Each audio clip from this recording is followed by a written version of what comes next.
Assalamualaikum warahmatullahi wabarakatuh. Perkenalkan, kami dari kelompok 4 Bahasa Indonesia dengan dosen pengajar Ibu Dr. Ruwaida SS MPD. Kami akan mempresentasikan materi tentang bahasa Indonesia. Perkenalkan, nama saya Ikhwanur Rizky dan teman di sebelah kanan saya Fatih Ramadan Herman, di sebelah kiri saya Muhammad Raja Faiz, di sebelah kiri Faiz. Alvin Alfianda. Asal mula bahasa Indonesia. Bahasa Indonesia adalah bahasa resmi Negara Kesatuan Republik Indonesia dan bahasa Persatuan Bangsa Indonesia. Dari sudut pandang linguistik, bahasa Indonesia adalah sebuah variasi dari bahasa Melayu. Dalam hal ini, dasar yang dipakai adalah bahasa Melayu Riau, tetapi telah mengalami perkembangan akibat penggunaannya sebagai bahasa kerja dan proses pembakuan pada awal abad ke-20 sampai saat ini. Bahasa Indonesia merupakan bahasa yang hidup dan terus berkembang dengan penggayaan kosakata baru, baik melalui penciptaan maupun melalui penyerapan dari bahasa daerah dan bahasa asing. Pada zaman Kerajaan Sriwijaya abad ke-7 Masehi, bahasa Melayu atau bahasa Melayu kuno dipakai sebagai bahasa kenegaraan. Hal itu dapat diketahui dari 4 prasasti berusia berdekatan yang ditemukan di Sumatera bagian selatan. Prasasti di Kedukan Bukit Kerangka tahun 643 Masehi, Palembang. Talang Tuo Berangka tahun 684 Masehi, Palembang. Kota Kapur Berangka tahun 686 Masehi atau Bangka Barat, dan Karambirahi Berangka tahun 688 Masehi, Jambi.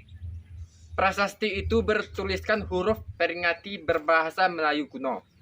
Penemuan prasasti berbahasa Melayu kuno di Jawa Tengah Berangka tahun abad ke-9 dan prasasti di dekat Bogor atau prasasti Bogor dari abad ke-10 menunjukkan penyebaran penggunaan bahasa itu di Pulau Jawa. Penemuan keping tembaga Laguna di dekat Manila, Pulau Luzon, Berangka tahun 900 Masehi juga menunjukkan keterkaitan wilayah tersebut dengan Sriwijaya. Pada abad ke-15 Masehi, berkembang bentuk yang dianggap sebagai bentuk resmi bahasa Melayu, karena dipakai oleh Kesultanan Melaka yang kelak disebut sebagai bahasa Melayu Tinggi. Penggunaannya terbatas ke Keran Blitar Sumatera, Bah, dan Semenanjung Malaya. Ejaan resmi bahasa Melayu pertama kali disusun oleh C.H. Afan Oposjen yang dibantu oleh Muhammad Taib Sultan Ibrahim dan Nawawi Sultan Makmur yang dimuat dalam kitab Logat Melayu pada tahun 1801. Tunggu.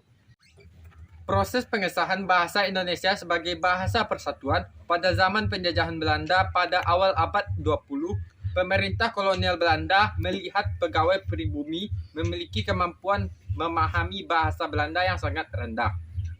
Hal itu yang menyebabkan pemerintah kolonial Belanda ingin menggunakan bahasa Melayu untuk mempermudah komunikasi, yakni dengan patokan bahasa Melayu tinggi yang sudah mempunyai kitab-kitab rujukan. Sarjana Belanda mulai membuat standarisasi bahasa. Mereka mulai menyebarkan bahasa Melayu yang mengadopsi ejaan Van Opposjen dari kitab Logat Melayu. Penyebaran bahasa Melayu secara lebih luas lagi dengan dibentuknya Komisi for the Folklore, Komisi Bacaan Rakyat, pada tahun 1908. Pada 1917, namanya diganti menjadi Balai Pustaka. Pada 28 Oktober 1928, Muhammad Yamin mengusulkan bahasa Melayu sebagai bahasa nasional dalam pidatonya pada Kongres Nasional kedua. Bahasa Indonesia secara resmi diakui sebagai bahasa persatuan bangsa pada saat Sumpah Pemuda. Muhammad Yamin berkata, jika mengacu pada masa depan, bahasa-bahasa yang ada di Indonesia dan kesusastraannya, hanya ada 2 bahasa yang bisa diharapkan menjadi bahasa persatuan, yaitu bahasa Jawa dan bahasa Melayu. Namun, dari 2 bahasa itu, bahasa Melayulah yang lambat laun akan menjadi bahasa pergaulan atau bahasa persatuan tahun 1933. Berdiri sebuah angkatan sastrawan muda yang pujangga baru yang dipimpin oleh Sultan Takdir Ali Shah Bana. 3 tahun kemudian, Sultan Takdir Ali Shah Bana menyusun tata bahasa baru bahasa Indonesia. Pada tanggal 25 sampai 28 Juni 1938 dilangsungkan Kongres Bahasa Indonesia I di Solo. Kongres tersebut menghasilkan bahwa usaha pembinaan dan pengembangan bahasa Indonesia telah dilakukan secara sadar oleh cendekiawan dan budayawan Indonesia pada saat itu. Pada 18 Agustus 1945, sehari setelah kemerdekaan, ditandatanganilah Undang-Undang Dasar 1945. Pada bab XV, pasal 36 ditetapkan secara sah bahwa bahasa Indonesia adalah bahasa negara. Ejaan bahasa Indonesia sampai saat ini. Ejaan merupakan keseluruhan aturan atau tata cara untuk menulis suatu bahasa yang baik dan benar. Menyangkut lambang bunyi, penulisan kata, penulisan kalimat, maupun penggunaan tanda baca. Ejaan bahasa Indonesia mengalami beberapa kali perubahan. Perubahan-perubahan yang terjadi mempunyai tujuan untuk menyempurnakan. Setelah diresmikannya bahasa Melayu oleh Van Huijsen, yang kemudian berkembang menjadi bahasa Indonesia hingga ditetapkan sebagai bahasa persatuan. Munculnya ejaan-ejaan yang baru yakni sebagai berikut. A. Ejaan Republik. Ejaan Republik merupakan hasil penyederhanaan ejaan Van Ophusen. Ejaan Republik mulai berlaku pada 19 Maret 1947. Pada waktu itu yang menjabat Menteri Pendidikan, Pengajaran, dan Kebudayaan Republik Indonesia adalah Mr. Suwandi. Maka ejaan tersebut dikenal pula atau dinamakan juga ejaan Suwandi. Ejaan Republik merupakan suatu usaha perwujudan dari Kongres Bahasa Indonesia di Surakarta, Jawa Tengah tahun 1938 yang menghasilkan suatu keputusan penyusunan kamus istilah. Apa perbedaan yang tampak dalam ejaan Republik dengan ejaan Van Ophusen dapat diperhatikan dalam uraian di bawah ini. A. Gabungan huruf OE dalam ejaan Van Ophusen diganti dengan U dalam ejaan Republik. B. Bunyi hamzah dalam ejaan Van Ophusen diganti dengan K dalam ejaan Republik. C. Kata ulang boleh ditandai dengan angka 2 dalam ejaan Republik. D. Tanda trema dalam ejaan Van Ophusen dihilangkan dalam ejaan Republik. Agar perbedaan kedua ejaan itu menjadi lebih jelas, di bawah ini diberikan beberapa contoh ejaan Van Ophusen. 1. Oem moer. 2. Koe boer. 3. Mak oloem. Ejaan Republik. 1. Umur. 2. Kubur. 3. Maklum. B. Ejaan pembaharuan. Ejaan pembaharuan merupakan suatu ejaan yang dirancangkan untuk memperbarui ejaan Republik. Penyusunan ejaan ini dilakukan oleh Panitia Pembaharuan Ejaan Bahasa Indonesia. Konsep ejaan pembaharuan yang telah berhasil disusun itu dikenal dengan sebuah nama yang diambil dari dua nama tokoh yang pernah mengetuainya. Panitia ejaan itu dalam hal ini Profesor Prijono dan E. Katopo pada tahun 1957. Panitia itu berhasil merumuskan patokan-patokan ejaan baru. Akan tetapi, hasil kerja panitia tersebut tidak pernah diumumkan secara resmi, sehingga ejaan itu pun belum pernah diberlakukan. Salah satu hal yang menarik dalam konsep ejaan pembaharuan ialah disederhanakannya huruf-huruf yang berupa gabungan konsonan dengan huruf tunggal. Hal itu antara lain tampak dalam contoh di bawah ini. A. Gabungan konsonan DJ diubah menjadi J. B. Gabungan konsonan TJ diubah menjadi TS. C. Gabungan konsonan NG diubah menjadi N. D. Gabungan konsonan NJ diubah menjadi N. E. Gabungan konsonan SJ diubah menjadi S.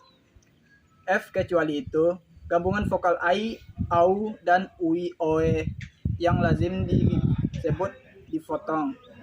Ditulis berdasarkan pelafalannya yaitu menjadi ai, au, dan oi. Misalnya EYD, santai, bulai, harimau, kalau, amboy. Ejaan pembaharuan, santai, bulai, harimau, kalau, ambo. C. Ejaan Melindo. Ejaan Melindo atau Melayu Indonesia merupakan hasil perumusan ejaan Melayu dan Indonesia pada tahun 1959. Perumusan ejaan Melindo ini diawali dengan Kongres Bahasa Indonesia yang kedua pada tahun 1945 di Medan. Bentuk rumusan ejaan Melindo merupakan bentuk penyempurnaan dari ejaan sebelumnya. Namun ejaan Melindo ini belum sempat dipergunakan karena pada masa-masa itu terjadi konfrontasi antara negara kita, Republik Indonesia, dengan pihak Malaysia. Hal yang berbeda adalah bahwa di dalam ejaan Melindo gabungan konsonan TJ seperti pada kata tinja diganti dengan C menjadi cinta. Juga gabungan konsonan TJ seperti tinja diganti dengan huruf NC yang sama sekali masih baru. Dalam ejaan pembaharuan kedua, gabungan konsonan itu diganti dengan IS dan N.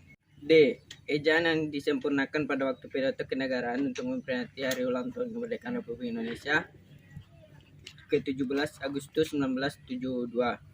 Direvisikanlah pemakaian ejaan baru untuk bahasa Indonesia oleh Presiden Republik Indonesia dengan keputusan Presiden nomor 57 tahun 1972. Ejaan tersebut dikenal sebagai nama ejaan bahasa Indonesia yang disebutkan EYD. Ejaan itu merupakan hasil dicapaian oleh pekerja panitia ejaan bahasa Indonesia yang telah dibentuk pada tahun 1966. Ejaan bahasa Indonesia yang disempurnakan ini merupakan penyederhanaan serta penyempurnaan ejaan Suwandi atau ejaan Republik yang dipakai sejak Maret 1947. Beberapa kebijakan baru yang ditetapkan di dalam EYD yakni seperti di bawah ini. A. Perubahan huruf ejaan. Jika, jaka, jata, sejarat, akhir, supaya, EYD, jika, cakap, nyata, syarat, akhir, supaya. B. Huruf F, V, dan Z yang merupakan unsur serapan dari bahasa asing diresmikan pemakaiannya. Misalnya, khilaf, fisik, valuta, universitas, zakat, kanazanah. C. Q dan X yang lazim digunakan dalam bidang ilmu pengetahuan dan tetap digunakan, misalnya kata furqan dan koneon. D. Penulisan sebagai awalan dibedakan dengan di yang merupakan kata depan sebagai awalan ditulis seringkali dengan unsur yang menyertai, sedangkan di sebagai kata depan dituliskan terpisah dari yang ketemu kriterianya. Contoh, awalan dicuci, dibelikan, dicium, dilatar belakangi kata depan, di kantor, di sekolah, di samping, di tanah. Awalan dituliskan penuh dengan menggunakan unsur angka 2 yang tidak digunakan sebagai penanda berikut. Misalnya, anak-anak bukan anak-anak, bermain bukan bermain, salam bersalaman bukan bermain salam salaman. Secara umum hal yang diatur dalam EYD adalah sebagai berikut. 1. Penulisan huruf termasuk huruf kapital dan huruf miring. 2. Penulisan kata. 3. Penulisan tanda baca. 4. Penulisan singkat dan akronim. 5. Penulisan angka dan bilangan. 6. Penulisan unsur serapan. E. Pedoman umum ejaan Indonesia PUEBI. Masyarakat yang kritis teknik mendesak pada Badan Pengembang dan Pembinaan Bahasa untuk merevisi pedoman EYD sehingga muncul PUEBI sebagai bentuk jabatan atau kritikan yang terima. Selanjutnya EYD berubah menjadi PUEBI, Pedoman Umum Ejaan Bahasa Indonesia. Sebagai pedoman umum sejak 2015 silam, perubahan ini dilakukan oleh Badan Pengembang dan Pembinaan Bahasa Indonesia. Ini berlandaskan peraturan Menteri yaitu nomor 47 Indonesia. Perbedaan ejaan Indonesia yang disempurnakan oleh dapat dilihat dari sebagai berikut. 1. Penamaan huruf vokal di voting EYD dipotong hanya 3 yaitu A, AU, dan OI. Sedangkan EBI huruf dipotong ditambah 1 yaitu E, misalnya kata geyser dan survei. 2. Penggunaan huruf kapital pada EYD tidak diatur dalam bahasa kapital digunakan. Menulis untuk julukan sebagai EBI, unsur julukan diatur dengan tulisan dengan awal huruf kapital. 3. Huruf tebal dan EYD harus ada 3, yaitu penulisan judul, buku, bab, dan semacam. Mengkhususkan huruf serta menulis lema dan sublema dalam kamus. Dalam EBI, fungsi ketiga dihapus dan rutin yang dilaksanakan oleh 5 tahun sekali oleh pemerintah dan perbahasa dan sastra Indonesia untuk membahas perkembangan bahasa Indonesia. Pertemuan rutin dinamakan Kongres Bahasa Indonesia. Assalamualaikum. Ejaan Bahasa Indonesia atau EYD.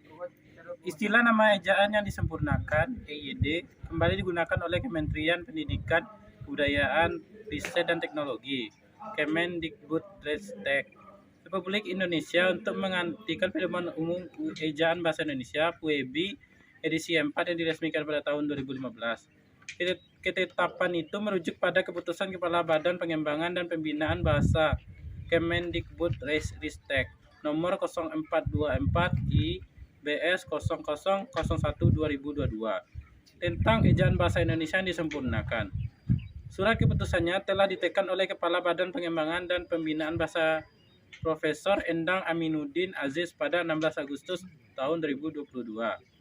Hal itu mengakhiri masa pakai PUEB edisi 4, sebagaimana tertuang dalam diktub keempat yang berbunyi, pada saat keputusan Kepala Badan ini mulai berlaku, keputusan Kepala Badan Pengembangan dan Pembinaan Bahasa Kementerian Pendidikan, Kebudayaan, Riset dan Teknologi nomor 0321 IBS 0000 2021 tentang Pedoman Umum Ejaan Bahasa Indonesia dicabut dan dinyatakan tidak berlaku. Ada 7 aturan baru EYD yang disampaikan pada Kamis 18 Agustus tahun 2022 dalam taklimat media di kantor Badan Pengembangan dan Pembinaan Bahasa Rawamangun, Jakarta Timur. Bersama pembahasan mengenai tema dan logo Kongres Bahasa Indonesia 12. Penambahan kaidah baru, yaitu penambahan gabungan huruf vokal yang disebut monoftong. Monoftong memiliki arti satu bunyi atau bunyi tunggal, dan gabungan huruf vokal yang dilambangkan sebagai huruf monoftong adalah EU. Contohnya Euri, Seudati, Sadeu. 2. Perubahan kaidah yang penulisan bentuk terikat maha. Itu kata yang berkaitan dengan Tuhan. Pada ejaan sebelumnya, aturan penulisan kata terikat maha ada yang dipisah dan digabung sesuai syarat dan ketentuannya. Sementara pada EYD edisi 5, aturan penulisan kata terikat maha dengan kata dasar atau kata berimbuhan yang mengacu pada nama atau sifat Tuhan. Semua ditulis terpisah dengan huruf awal kapital sebagai pengkhususan. Contohnya Yang Maha Esa, Yang Maha Pengasih, Tuhan Yang Maha Pengampun. 3. Perubahan redaksi dipakai menjadi digunakan. Pada penggunaan tanda baca titik. Pada ejaan sebelumnya, redaksi yang digunakan pada penggunaan tanda titik adalah tanda titik dipakai pada kalimat pernyataan. Sementara pada EYD edisi 5 diubah menjadi tanda titik digunakan pada akhir kalimat pernyataan. 4. Pemindahan kaidah, yaitu tentang penulisan unsur serapan berupa imbuhan yang semula ada di PUEB atau diatur dalam ejaan, dipindah ke Pedoman Umum Pembentukan Istilah (PUPI). 5. Penghapusan kaidah pemakaian tanda titik dalam pustaka di antara nama penulis, tahun, judul tulisan, dan tempat terbit, sehingga aturan penulisan daftar pustaka tidak lagi diatur oleh ejaan, tapi akan dimasukkan ke dalam pedoman teknis penulisan karya ilmiah. Hal itu agar EYD edisi 5 hanya berfokus pada ejaan saja. Hal teknis seperti tata cara penulisan, rujukan dan kutipan akan mendapat tempat tersendiri. 6. Perubahan contoh, yaitu penambahan dan penggantian contoh pada kaidah penulisan unsur serapan. Semula redaksinya hanya CH yang dilafalkan S atau C menjadi S dengan 2 contoh, menjadi gabungan huruf CH yang dilafalkan S atau C yang menjadi S dengan 2 contoh yang berbeda dan 1 contoh yang sama, serta penambahan cara pelafalannya. 7. Perubahan tata penyajian isi terjadi pada penulisan unsur serapan umum bahasa Arab. Sebelumnya redaksi dipakai adalah tanda A, Arab bunyi pendek atau bunyi panjang menjadi A, bukan O. Menjadi huruf fathah atau bunyi A, Arab yang dilafalkan pendek atau panjang menjadi A. Ejaan yang disempurnakan edisi 5 atau edisi terbaru yang diresmikan di tahun 2002 tersebut dapat diakses melalui perangkat komputer. SSMPD akan kenalkan kami dari kelompok 4 Bahasa Indonesia dengan dosen pengajar Ibu Dr. Ruwaida SSMPD akan mempresentasikan Assalamualaikum. Assalamualaikum warahmatullahi wabarakatuh. Perkenalkan, kami dari kelompok 4 Bahasa Indonesia. Ya,